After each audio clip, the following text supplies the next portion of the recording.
नमस्कार, बहुत स्वागत है ACN 24 न्यूज में। मैं हूं आपके साथ हेमंत। चलिए गौर करते हैं खबरों पर। कोरबा जिले के कुसमुंदा कोयला खदान में एक बार फिर भूस्थापितों ने अपने हक की आवाज बुलंद की। जमीन के बदले रोजगार की मांग को लेकर रोजगार एकता संघ के सदस्यों ने आज सुबह से खदान को बंद कर दिया, जिससे ACCL को भारी नुकसान उठाना पड़ा।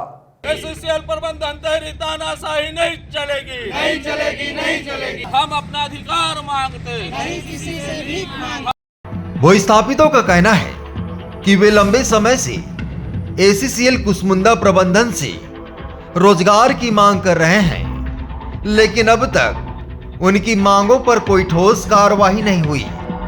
इस विरोध के चलते करीब 4 घंटे तक खदान का कामकाज ठप रहा।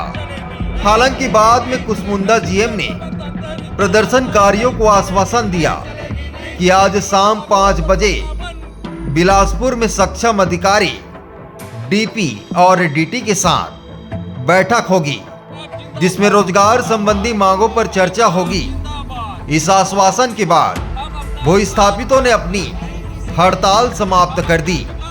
अब देखना होगा कि इस बैठक में क्या निर्णय लिए जाते हैं और क्या भूस्थापितों को उनका हक मिल पाता है या नहीं।